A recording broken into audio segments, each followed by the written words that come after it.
Vahur jetty वादाच्या भोवऱ्यात। महाड तालुक्यातील वहूर येथे उभारण्यात आलेल्या जेटीच्या कामात मोठा गैरव्यवहार उघडकीस आला आहे। निकृष्ट दर्जाच्या बांधकामामुळे तब्बल 2.5 कोटी रुपयांचा निधी वाया जाण्याची शक्यता व्यक्त होत असून महाराष्ट्र सागरी मंडळाच्या कारभारावर गंभीर प्रश्नचिन्ह उपस्थित झाले आहे। महाड तालुक्यातील सव येथील गरम पाण्याच्या कुंडांना जाण्यासाठी सावित्री नदी पार करावी लागते। यासाठी पर्यटकांच्या सोयीसाठी वहूर येथे जेटी उभारण्याचे काम महाराष्ट्र सागरी मंडळाकडून हाती घेण्यात आले होते। मात्र हे काम पूर्ण होण्याआधीच निकृष्ट दर्जामुळे वादाच्या भोवऱ्यात अडकले आहे। सुमारे 2,42,00,000 रुपयांचे हे काम पोलादपूर येथील SJ कन्स्ट्रक्शन्स कंपनीला देण्यात आले होते। मात्र प्रत्यक्षात नवीन जेटी उभारण्याऐवजी जुन्या जेटीवर केवळ 6 इंच कॉन्क्रीट टाकून काम पूर्ण केल्याचे दाखवण्यात आल्याचा आरोप आहे। यासोबतच वाळूऐवजी ग्रीटचा वापर करून दर्जाहीन बांधकाम करण्यात आल्याचेही समोर आले आहे।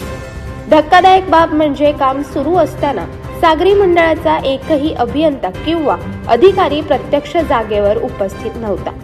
त्यामुळे ठेकेदाराने मनमानी करत घाईघाईत काम पूर्ण केल्याचा आरोप स्थानिकांकडून केला जात आहे। जेटीकडे जाणाऱ्या रस्त्याचे कामही वादग्रस्त ठरले आहे।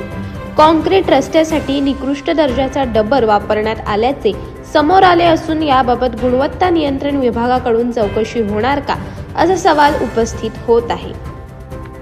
वहूर जेटी प्रकरणामुळे पुन्हा एकदा सार्वजनिक कामांच्या गुणवत्तेवर प्रश्नचिन्ह उभे राहिले आहे।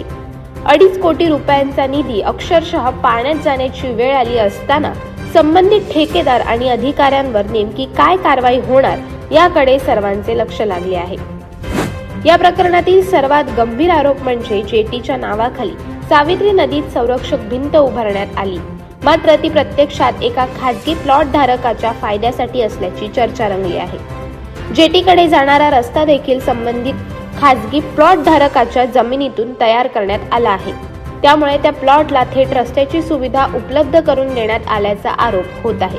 हा सर्व प्रकार नियोजनबद्ध संगनमतातून झाला का याबाबत शंका व्यक्त केली जात आहे। अशाच अनेक घटना आणि बातम्या जाणून घेण्यासाठी सबस्क्राईब करा आमचे YouTube चॅनल KV न्यूज आणि इन्स्टा पेज कृषीवल न्यूजला फॉलो करा।